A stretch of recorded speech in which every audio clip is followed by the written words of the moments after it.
What was your initial reaction to this news that we kind of saw coming? Well, I figured last night when the Mets made the deal for Robert Jr. that it was pretty much a done deal that Bellinger was going to come back to the Yankees. I'm glad it happened. I think he makes the team more versatile. I think he makes them better than they were without him. They're basically back to where they were at the end of last season, so I still think there's probably some more work to do.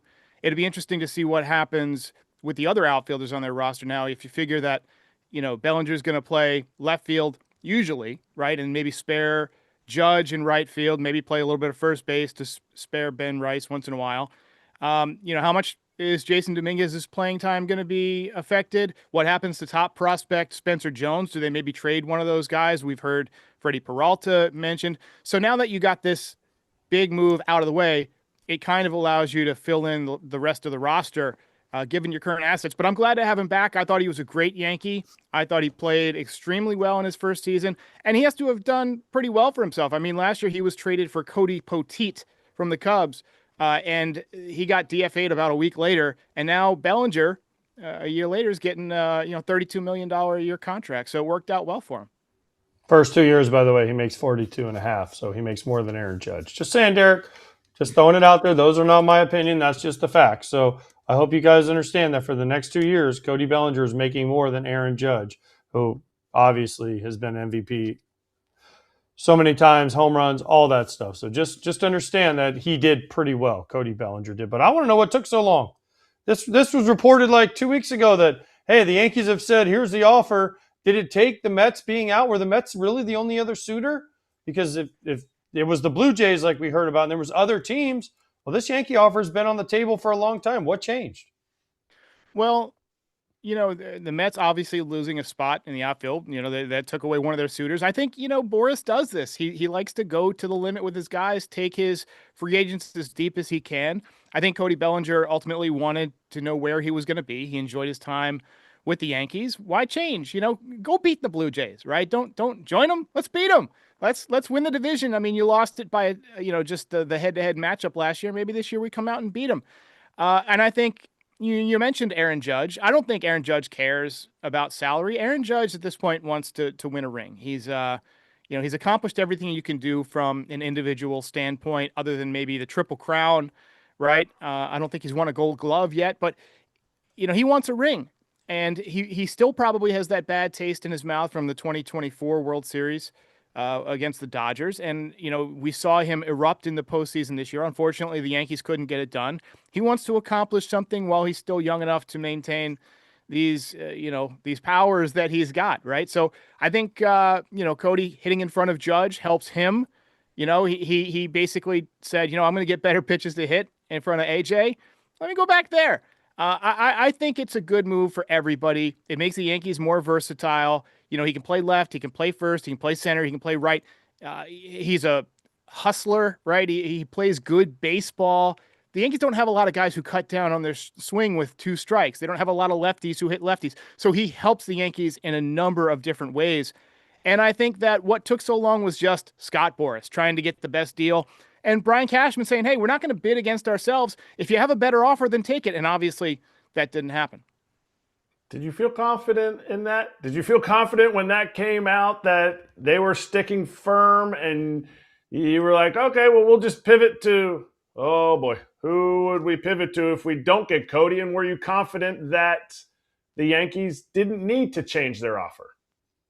I was not super confident that he would come back. We read about a week ago that the Yankees were willing to let him walk.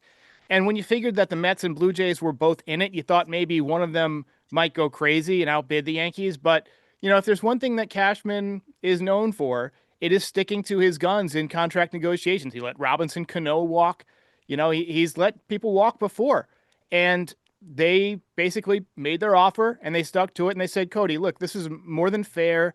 They added in some opt-outs and they gave him some incentives and so forth that, maybe make it a little bit more digestible for him. But at the end of the day, he's getting paid $32 million to hit in front of Aaron Judge. I don't think it's that bad of a deal.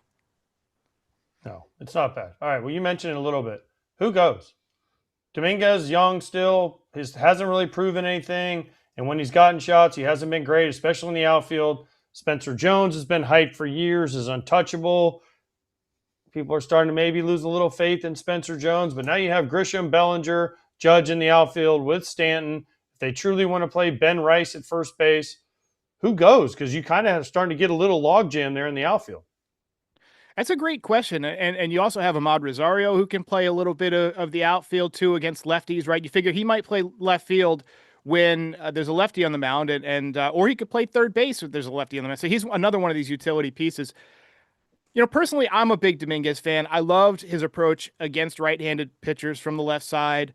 I would have liked to have seen a bit more power, but he's just 22 years old. He's already hitting 40 points higher than both Austin Wells and Anthony Volpe, who've been in the league a couple of years. So he's a guy who can hit, who has the tools. I like him, but like you said, he's not a bad outfielder. He's an abomination of an outfielder. He is barely serviceable as an outfielder. Whereas you have Spencer Jones, who is a fantastic outfielder. He can play center field. He's got Aaron Judge level power, but he strikes out at a 40% clip in AAA. So it's like, pick your poison. What do you want? A guy who can't field or a guy who strikes out all the time? I don't know if they're going to move either one of them. It wouldn't surprise me if they let Spencer Jones kind of, start the season in AAA and see how he does against that next crop of AAA pitchers. When he got moved up to AAA at the end of the year, I got the feeling like a lot of the pitchers he was facing and hitting all those home runs against were the people who were left in AAA after the pitching had been diluted at the major league level and a lot of the top prospects had gotten called up. Let's see how he does to begin the year. If he's hitting 360 in June with all these home runs against like the top AAA pitchers, then maybe you take another look. But as of right now, I think I would refrain from moving either of those guys unless you have to as part of a deal for someone like Freddy Peralta. Maybe you package a Jones or a Domínguez with a Will Warren and maybe a couple of other prospects. For people who don't know Derek, he's lost a lot of weight, and clearly he's lost love for Jasson Domínguez. So I guess that's where it's at. But we had this discussion. I know you're not. I think you said when you froze that you're not good at predictions. But as a Yankees fan, you want a starting pitcher, and let's say the starting pitcher is Freddy Peralta. You don't get to choose who you get rid of. The Brewers say we want, and they probably agree with you, that they would want Spencer Jones because of all the things you said about Jasson Domínguez. Are you okay getting rid of Will Warren and Spencer Jones for Freddy Peralta? I think you'd have to do it. I mean, if you look at Full Kitchen Freddy, as you guys call him, I mean, he's durable, 30 starts a year. He misses bats. He's a great clubhouse guy. He's got a really reasonable contract. I believe it's only $8 million this year that he's making. I think Freddy, there's very little that I wouldn't trade to get Freddy Peralta. And Will Warren, he's a nice pitcher. He's controllable. He took a big step forward this year. If you look at what he did the previous season, where he just got shellacked in his first cup of coffee in the major leagues, I wasn't expecting much from him, but then he had a really serviceable year. He was 9-8 with, I believe, a 4.44 ERA. He had more than a strikeout per inning. He's a really good young pitcher. I think the Brewers would be able to do something with him, and I think he would be certainly one of the people they would want back. And the Yankees do have a lot of like young pitching, on the come up. They have Elmer Rodriguez, they have Carlos Lagrange. They've got a number of guys who could fill that, that final rotation spot if somebody goes down in spring training. So I think a Spencer Jones and a Will Warren it might not get it done. It might not be enough, but I would certainly have no opposition to including both of those guys in a trade for Freddy Peralta. Even if it is just 1 year of control, you pair up Freddy Peralta with Max Fried and Garrett Cole returning in maybe May or June, Carlos Rodon coming back. He had some trouble when he missed spring training a couple of years ago, and it sounds like that could be an issue again this year. So if he comes back strong, he had a really good year last year. You're looking at a pretty good rotation. You still got the 2024 Rookie of the Year in Luis Gil. So I think you can move a Will Warren and still be pretty good. You got Cam Schlittler. Cam Schlittler, what he did last year was amazing. Maybe you can move Luis Gil as part of a deal too. He's got a triple-digit fastball. He's shown success at the major league level. I would have no issues trading Gil, Warren, and Spencer Jones if it meant getting back Freddy Peralta. That's the kind of pitcher he is. Let me just say this. I proposed all of that And Mhm. Scott Bring Braun me in. Bring me in. and Erik Kratz said no chance that we will give up I did that not much say for that. 1 year of Freddy Peralta. Don't put my name on that. I did not say that. I was agreeing with you. Scott was like, "You're the crazy. You're crazy if you give beautiful up person. Jones and Will Warren for 1 year Freddie or Domínguez and Will Warren or whatever." Like, we're not giving up. I even brought up Luis Gil, and Scott was like, "You're crazy." No, I didn't say you're crazy, but I was like, then Gil's going to be the centerpiece of the deal. Like, for me, Derek, I think the Yankees would go Gil and Jones is way too much for us. They might say that, but I mean, when you're talking about a pitcher the caliber of Freddy Peralta, I mean, that is a big time difference maker. He's not just anybody. This is a guy who's making $8 million and, you know, he could win you 20 games. He was 17-6, I believe. He had an ERA around 3. I don't have his numbers in front of me, but he's really solid. And if you have aspirations to win before the lockout and try and get Aaron Judge a win in his prime, I had Ken Rosenthal on a couple of weeks ago, and you know, I said, you know, what's the priority for the Yankees? And he basically said, win while Aaron Judge is still Superman, essentially. If you're trying to win this year, how can you best go about that, right? And I think all of you, with the exception of Scott, as professional baseball players, know that you go as far as your pitching takes you. And we saw that in the postseason, right? We saw how many starters did the Dodgers begin the season with? 9, 10 starters. And then at the end of the year, you've got, you know, Tyler Glasnow pitching out of the bullpen in back-to-back days. You've got Roki Sasaki pitching out of the bullpen. You got Yamamoto pitching back-to-back nights. By the end of the year, your pitching thins out, and I think as many top-of-the-line pitchers as you can add, you need to add in this modern game. Okay, let me ask you this, Derek. How much of all this is, and the Yankees and other teams have tried to do this for years, overhyping the prospects, right? Here we are. We got you going, Spencer Jones, Jasson Domínguez, this guy. Oh, we can't trade him. He's too good. Meanwhile, really trying to trade him just because you're pumping him up. So how much of this is just overvaluing the prospects? And then if it's not Freddy Peralta, Scott keeps saying Nick Pivetta or Mackenzie Gore, right? Would you give up Will Warren and Jasson Domínguez or Will Warren and Spencer Jones for Mackenzie Gore or Nick Pivetta? You know, I'd have to look at Pivetta's numbers. I've always liked Mackenzie Gore, though. I like lefties at Yankee Stadium, and you know they have some good lefties on the roster. They just picked up Ryan Weathers. I think that they're looking at Ryan Weathers as somebody they can kind of coach up a little bit if they get him to cut down on his four-seam fastball get him to use his pitch mitch a little bit. You know, that's really a tough decision, right? I mean, you have to really take a look at who has control as a pitcher, like long-term control. You know, who's probably going to leave as a free agent. There's a lot of factors that go into that. I honestly trust Cashman a lot when it comes to trades. He usually does pretty well with trades, especially when dealing prospects.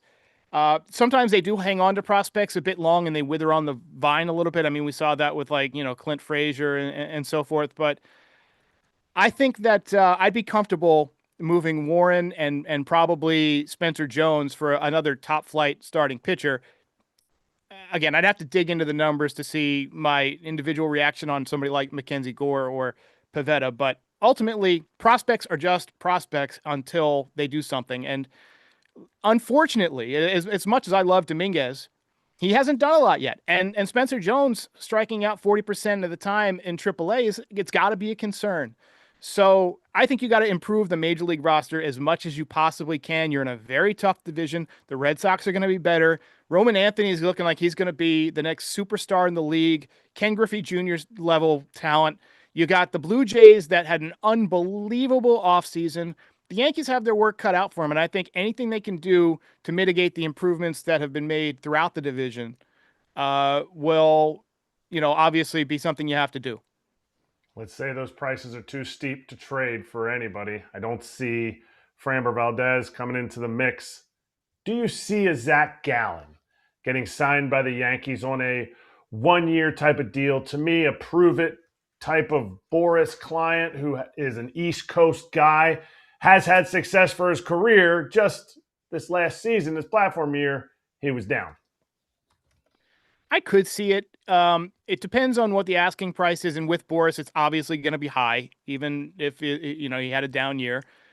But if there's one place I do trust the Yankees a lot, it's in these reclamation projects. They tend to find guys that have struggled a little bit, make a tweak, get them to be better. I mean, it tends to happen with the relievers. I mean, look at Luke Weaver and Clay Holmes, two guys who came over to the Yankees as kind of unheralded pitchers and then got huge contracts with the Mets after the Yankees fixed them. Devin Williams obviously had a tough year. He ended up with the Mets too, but it's a different scenario. I think that any chance you have to improve your pitching, you should take it. If it means Zach Gallen, it means Zach Gallen. If it means trading for a Pivetta or a Gore, you got to do it. But I think the Yankees are more inclined to make a trade than to sign a free agent at this point. That just seems to be the direction of the offseason.